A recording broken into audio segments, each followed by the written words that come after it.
Religion is an attempt to codify the experiences of spirituality. So if you imagine a pyramid, I would say that underneath everything is the need, is the yearning for connection, is to find meaning, is to have a sense that there is, that we have connection, and that we are loved and can love.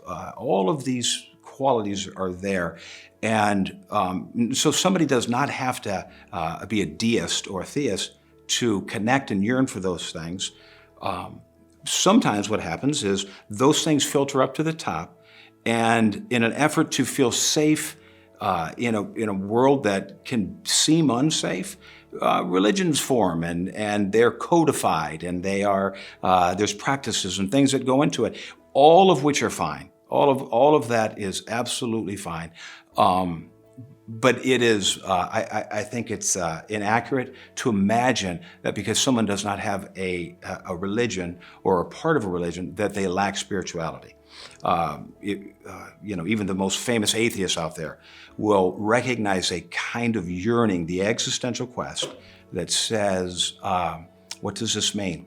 How does my life matter? And it doesn't have to be attached to a being, but it's that question, that's the quest.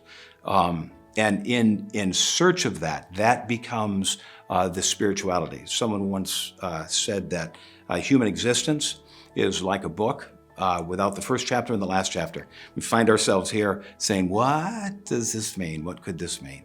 Normally at the end of life, often at the end of life, all of the things that we thought were that we thought were deeply meaningful, sometimes they are abandoned as we get closer to the shore, closer to the end. To me, it has to do with the difference between the cognitive and the affective experiencing of God. So I don't often think about God, because normally when I do, God becomes small and limited to my own way of thinking. When I experience God, boy, it just feels it's a whole different thing. And so I experience God as love, as peace, as joy, as hope, optimism, everything that is generative, right? And so that's how I experience God. More often than not, when I'm addressing the existential needs of folks that are on hospice or with a terminal diagnosis, we have to get beyond their cognitions and what they think about God and their doctrines and their theologies, because more often than not, our lives are not consistent with the structures that we find ourselves in.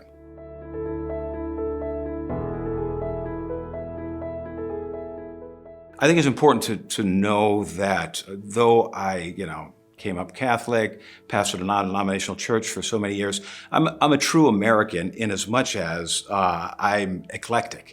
And I've gathered stuff as I've gone. And so the typical tenets of the Christian faith around death and dying is that, death is a curse, and it's a result of being separated from God. And so there's a bit of shame and fear and mystique around it that I have abandoned. And the way I think about death and dying is that it's part of life, and that in some odd way, that death is a gift by which we reason back from that helps give meaning to our lives.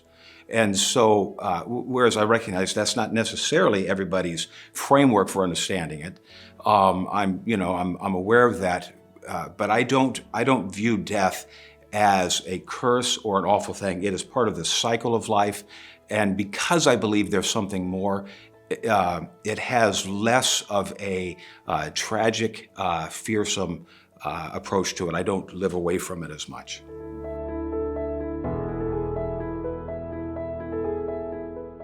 So from where I sit, I would say that to provide comfort for the living. There is so much angst and misinformation culturally around death, around what happens. There's so much grieving that is associated with the illusion that life is permanent, the illusion that we have control over so much that we don't. And so all of those illusions get shattered at death. And so the living are the ones that have to somehow integrate the experience of a loved one stepping into eternity. They have to integrate that into their ways of thinking, right? I was speaking with one of our fellows, pet of care fellows, who's working over at Akron Children's on their rotation. And she was sharing me that, somehow she can make sense of death and dying in adults, but it's so much more difficult with children. And so what that speaks to is this notion that there's a narrative and a script around things ought to be and they should be, and if it's not that way, there's something wrong with me or the world, instead of something else, right? Something more. So let me just say, we care for the living. And then in terms of the person who died, however they want to be honored, that's how we want to honor them. It's very patient-centered.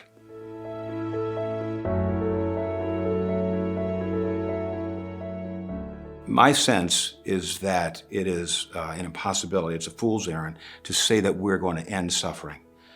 Suffering is part of the human existential existence. So I don't try to stop suffering. That's not what I go in with. But I do try to mitigate suffering. I do try to be present. I do try to honor the life that was lived.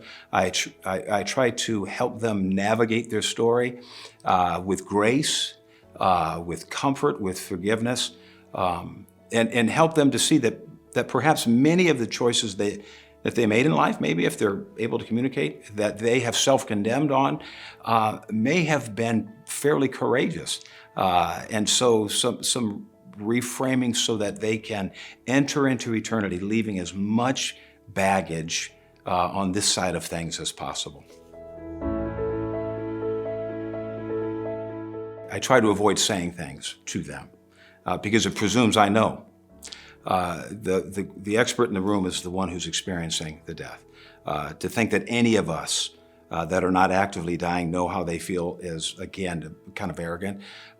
So I don't say much, but I do inquire. I ask what has brought them peace in the past. I ask what might bring them peace here. I explore the things that matter to them. All of us have unfinished business, things that we want to still address as we get closer to the shore. And I help try and facilitate whatever it is that their wishes and their hopes and dreams are, while at the same time honoring the angst and their own suffering. They're the experts on the student. That experiencing peace and hope and love and those transcendent human experiences, that they're contingent on believing correct dogma. That you have to believe a certain way, or you have to espouse a certain faith, or you can't be an atheist, or all of those sorts of things that somehow that bars you from accessing the gifts of life. And those gifts of life are those transcendent qualities that put us at peace and put us at rest. They're accessible to all of us. To quote a verse from my tradition, it rains on the just and unjust. So that rain is a kind of grace, is the way I experience it.